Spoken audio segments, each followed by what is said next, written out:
Welcome back, everyone. This is the NPP channel. I'm Mariana. And I'm Raphael. Our co-host Diane cannot be with us today. She's been having a very rough mental health month. She's feeling a lot better these past couple of days, but she's not. She's still not up to filming.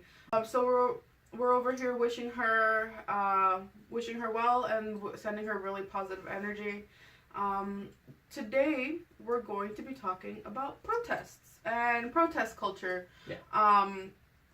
So as some of you might have seen, both Raphael and I were at a protest on Sunday. Mm-hmm.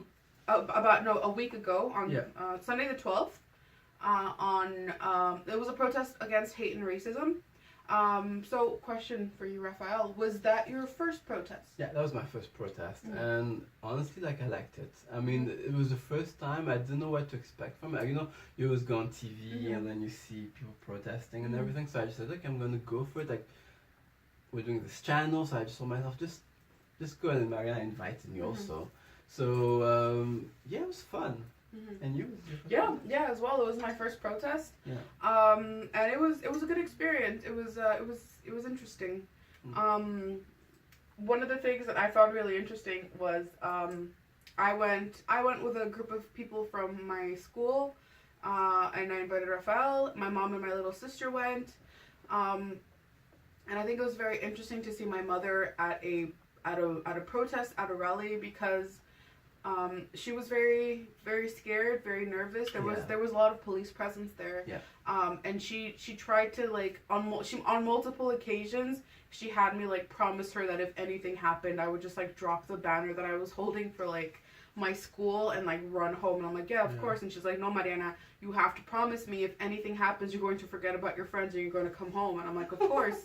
But, like, it's funny, like, I laughed about it too, but it's very telling of the level of trust or rather mistrust that my mother has in, like, police presence. Yeah, and I think that's just the problem. Like, when I was there, I mean, we were walking and everything, like, I felt good. I was, like, chanting and everything. And then I remember just looking at the police following us, like, there was some in front, some in the back, and they were mostly white, And, when that happens, like, okay, so we're talking about racism and hate and everything. So at some point I was like, there's mostly white people. Do they understand what we're chanting for, what we're protesting for? And it made me a bit uncomfortable. And just like she said, like, it just shows how it's just telling of how uncomfortable we as people of color are around police officers, because historically, I mean, yeah. They haven't been the best. Yeah, exactly. And I think there was a really interesting moment for me. The protest, it was like a 4-hour protest. It was long, it was tough, but I really enjoyed myself. There was a moment when the protest was on Sherbrooke. It turned down Guy Concordia and to turn again on St. Catherine. And St. Catherine is, like, the main street of the commercial district here in Montreal. So it's a very busy street. It's a very crowded street. So the fact that we had, like, 5,000 plus people, like, marching and being able to shut down Sherbrooke and St. Catherine was fucking amazing. Yeah. But there was a moment where once we were on St. Catherine Street, there's a police station, like, right near Guy Concordia Metro. And right as we were walking past, like, we were at the front of the protest. So right as we were passing the police station, people started chanting again, like, no justice, no peace, fuck the police. And that is a very important point that we have to argue, because we have to question the amount of power the police have and the abuse of said power. But for me, what was interesting was my level of discomfort. Because even though I want to question the police and I want to question the actions that they do and the acts of violence that they commit, my train of thought is don't antagonize the police. No. But that's me and that's my discomfort. So it was very interesting for me to have to, like, I said the chant and I had to process where my discomfort was coming from. And at the root of it, it's I am terrified of police violence. Like, that's the root of it. So it was very interesting for me to have to, like, power through that moment and like remind myself my discomfort is not more important than the people who have died because of police violence. There we go. And it was a tough moment for me, honestly, but it was a lot of fun. Once you get past the discomfort, and just because I had like that one moment of like insight doesn't mean that like my anxieties are gone. They're still there and they're still like hella real. But it's important to like think about, you know, your discomfort. But it's justified. I mean, like we come from like, you know, I'm black and Marianne's Latina, and you when you know what the police can do, not just black, Latina, natives also. You have to think about the natives. All marginalized groups. There you go. When you know what they're capable of, and historically, and you see the news, and you know what they do, and of course you're gonna be like, I'm part of the group that gets, you know, I don't know, that gets, you know, what's the word again? That gets attacked by the police, you know, like I know it's a big word, attack, but it's the truth. I guess that gets attacked by the police. So obviously, when you said that, it's justified. Like it's justified. I mean, just like, oof, are they gonna come after me? You know? And it's sorry. So no, finish your thought. I'm sorry. Because like me, as I was walking down. I'm gonna be very honest. I was walking down, and I was on the other because I had to leave a bit early, right? So I walked down. I saw like a bunch of cars, police cars, just driving as if people were gonna do something crazy. And I remember just like being kind of scared for you also, because you know I'm just like wow, those police officers, like you don't know, they're just so volatile. They're just so volatile at times. And one of the things that like we talked about a little earlier off camera is that all it takes is one police officer in a crowd of police officers to get too nervous, too uncomfortable, to fear for their own safety. And if they pepper spray someone because of their uncomfortableness, if they hit someone with their baton, God forbid if they shoot someone, then all of their brothers and sisters in arms are going to react accordingly. They're going to react with violence because one of their own is feeling uncomfortable. And literally that's all it takes. It takes one police officer in a crowd of police officers to act out, and then this peaceful protest, this peaceful march is going to turn into a bloodbath. Yeah. And we all know they're going to protect themselves. Oh, of course. We all know that. So, you know, you have to be extra careful. I don't know, like I was kind of nervous, but then I just said, like, I'm just going to chant. I'm just going to, you know, hopefully nothing's going to happen, and I think nothing did. So yeah, no, thankfully nothing did. Nothing major did. While we were walking, the part of the people that I met up with at the protest, we met at the gates of McGill, and we walked down together from McGill all the way to Barrie. One of the people that was marching with us, they had their bicycle with them and they were walking. There was an old white woman in a car who was honking at us to like get us to hurry up and move out of her way because she had things to do. She hit the person on their bike. Yeah. Thankfully the person was okay. Their bicycle was fine. They didn't want to stick around to call the police officers because they didn't want to that was their choice. They didn't want to miss the protest. Yeah. But like they literally got hit by a white woman in a car because she had better things to do than like wait like 5 more minutes while we, you know, peacefully marched down. Yeah. That's insane. Yeah, but like I also wanted to touch on people controlling protesters. Oh, the like people talking, how people talk about the protest? Protests. You know, like they try to control the narratives and everything. For like, I remember like a good example was with American football. And when Kaepernick got on his knees, it's Kaepernick, right? Yeah, Colin Kaepernick. He took a knee. Yeah. When he took a knee, right? And people were so mad at him. Colin Kaepernick, who is on GQ's oh my the God. cover of GQ as what did he say? I can't remember. He said he's only gonna wear For that photo shoot, he said, "I'm only wearing like black designers," and it's like, yes, queen, get it. And but then from women also. Oh, really? Okay, I didn't know that. I heard that he was just wearing black designers. Yeah. Okay, sorry. Colin Kaepernick is amazing. That's very attractive. And he looks so good in those pictures. Like, oh my God. Okay, back to the seriousness. He's an attractive man. Let's be honest. Yeah, Colin Kaepernick, if you're watching this, what's up? DM me. Just slide into like the channel's DM. We'd love to have you sitting here on my bed talking about social justice. But yeah. So when he took a knee, right? Yep. And people were so angry. They told him like, why would he do that? He's insulting the anthem. Yeah. And then like, I think it's this year, right? Yeah. When everybody took a knee, right? And Yeah. they said, oh, it's about the... I wish it was everyone. Yeah, but it was, yeah. Many people took a knee. Yeah. And they were saying, oh, you're insulting the anthem and everything. So I'm like, at this point, I'm just like, what are you doing? Like, are you controlling the narrative to make it sound that people who are protesting are doing the wrong thing? Because that's why I have a problem. Like, it's making me feel uncomfortable. So I think sometimes people want to control the narrative to make it sound like you shouldn't protest. Look at those people protesting. They're just being loud and absurd. He wasn't even being loud. Taking a knee, problem. Going on the street, problem. Like, what do you want? Yeah. Like, seriously. And also, what another important thing when we're talking about like Colin Kaepernick and all the other athletes who are like taking a knee, not recently, but in the past couple of months, there's been this co-opting of the message behind taking a knee, saying like it's like a whitewashing of the protest. People are now saying that Colin started it because he was protesting the anthem, which yes, the anthem is hella racist, but that's not why he was doing it.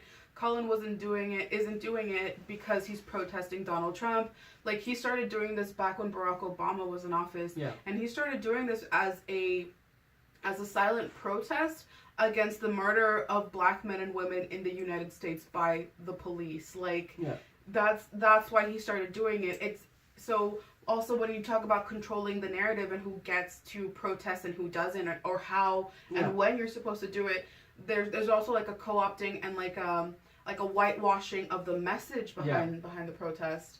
And like also who gets to decide when it's a riot, you know? Yeah. Because like the word riot is also really interesting, because if there's a protest or a demonstration and then you're using the word riot, well, you're already kind of like stating your position on what you think of their message, you know? And also, speaking of riots, if you're more worried about like the smashed window of a Starbucks, which is like a multi-billion company, instead of like the infringement of human beings' rights, you're part of the problem, honey. Yeah, no, there's a problem, right? Because I've always told myself, if people are really going on the street protesting because they feel like their rights aren't being met, aren't being heard, then I don't know, like, you know, like I think there's a moral compass here, and like we know what's. Well, I guess we don't know what's right then. Because, I don't know what we don't. I guess we don't know what's right? Because I'm just like I'm telling myself, people. If protesting made it so a virus would come and then people would kill people, then I would say, okay, maybe we should just find another way. No, it's true. Like, I'd be like, you should just find another way, you know? Can you imagine a movie like by like White Hollywood where they're using a protest as an allegory for a contagion? So it's kind of like could. Yeah. That would be a mess. That'd be sorry, but it would. Mess, right?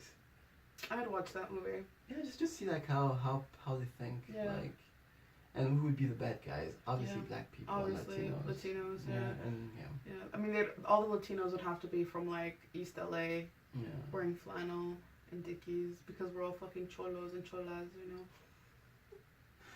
But yeah, back to. Sorry.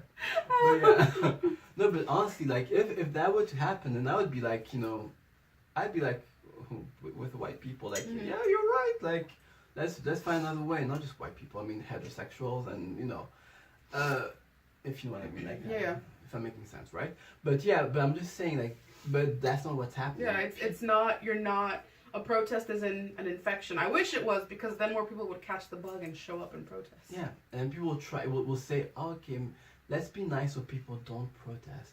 That would fix everything. But that's not gonna happen. That's not the case. But I just feel like if people are protesting, then there's something wrong in society, right? And if it was like one person, I would say, dude, calm down, right? But it's like a group of people, like at our march, we were 5,000. That's what they said, right? Yeah, about 5,000. About 5,000, yeah. So I think it should be like a, a ding ding moment, like something's wrong, like we should fix something, right? But yeah, but people are just like, they just want to control the narrative. They just want to say, look at them, just like they're violent, and they're just like, they're just screaming for screaming. They have nothing else to do. Like that's not it, you know. Yeah. Also, I think another important point to mention is if you can protest, because not everyone has that luxury. Yeah. Not everyone has the legal status to be able to go out and risk, getting arrested by the police. If you're undocumented in a country, there are obviously very real barriers and very real consequences that you can face if you go out and you protest and you are arrested. So if you have the ability to get out and protest, to make your voice heard, then I think coming back to morality, you have the moral obligation to be out there and hit the streets, because one of the things that I find so infuriating is armchair activism, where all you do is share articles and think pieces on social media. Yeah. That gets fuck all done. Yeah. You have to go out and hit the streets. You have to act up. You have to act out, because if you are quiet, you are complicit in the oppression of other people, and you're not doing anything by just sharing a fucking BuzzFeed article. Yeah, I mean, that's very important, right? Like, if that's all you want to do, like, for example, like, we've got this channel, and we run Instagram talking about stuff, but we also, go to discussions, we try and protest when we can, and we're not saying, protest every single day, we're just saying, just go out there, it makes, when my first protest, I felt more empowered. Yeah. I felt like I always forget this expression. I was making a sound. I was making a difference. Yeah, I was making a difference. Yeah, I was making a difference. Making noise. Making noise. There you go. It's just go out. It's gonna make you feel good. You're gonna feel empowered. You're gonna feel like you're doing something, and seeing how many people. Just seeing people that may think like you. I think if you're there, you think alike a little bit. Yeah. It's good, because at least you know that you're not alone. Exactly. You're not angry by yourself in your room. Oh, those damn people! I'm gonna put it on Facebook. So yeah, it makes you feel good. I find. Yeah, I agree. Yeah. So I think that's gonna do it for us today. Yeah. Did you have a favorite chant from the march? Oh yeah. Oh my God, I forgot. We're gay. We're here. We're gay. We're gonna fight the KKK. You always make it longer. I know. We're here. We're gay. We fight the KKK. One of the things that I noticed at the protest is a lot of people tried really long. Oh my God. And I just couldn't. This is too long. I can't say it. So I was me too. I was trying to listen, but I was oh no, I'm not gonna. Yeah, I can't, and especially it was a mess. My favorite was we're sexy, we're hot, colonialism's not. Oh yeah. That one, I loved that one so much. And we all know of his colonial mindset. So I was good on the. It was fucking great. I loved it. Yeah. Alrighty, so once again, that's going to do it for us. Thank you so much for sitting here and letting us talk to you. Don't forget to follow us on all our social media platforms. We're on Facebook, Instagram, here on YouTube. Don't forget to hit the subscribe button if you please. And if you have any comments, if you want to let us know what you think. What are your favorite protest chants? Leave them down in the comments below. And we will see you all next time. Bye.